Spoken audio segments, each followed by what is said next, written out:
दोस्तों, आज की उर्दू डिक्शनरी में आपके साथ दो अल्फाज शेयर कर रही हूँ। पहला है नसीहत और दूसरा है फजीहत।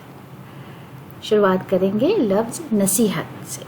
नसीहत का मतलब है इबरत के लिए भलाई की बात बताना, नेक सलाह या मशवरा, अच्छी राय या बात, तंबी, गोशुमाली, समझाना।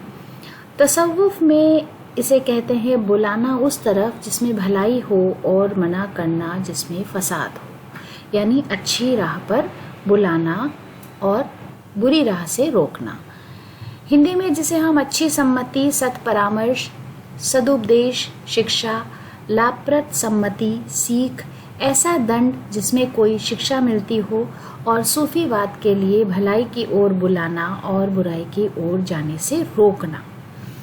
इंग्लिश में इसके लिए advice, counsel, precept, exhortation, admonition, reproof, reprimand and chastisement जैसे अल्फाज इस्तेमाल किए जाते हैं।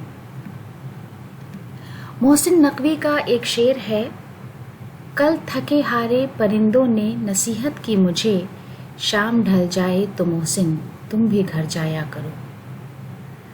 अगला लफ्ज़ है फजीहत। फजीहत का मतलब है रुसवाई, जिल्लत, बदनामी, निंदा, अपयश और अपमान। अंग्रेज़ी में जिसे हम डिसग्रेस, इन्फेमी, इग्नोमिनी और इंसल्ट जैसे अल्फाज से समझ सकते हैं। शेख इब्राहिम ज़ौक़ का एक शेर है, तुगर आ जाए तो ए दर्द मोहब्बत की दवा, मेरे हमदर्द हों बेदर्द फसीहत वाले। तो दोस्तों, आज की डिक्शनरी के लिए ये हमारी छोटी सी पेशकश थी। उम्मीद है कि वीडियो आपको पसंद आया होगा। वीडियो देखने के लिए बहुत बहुत शुक्रिया।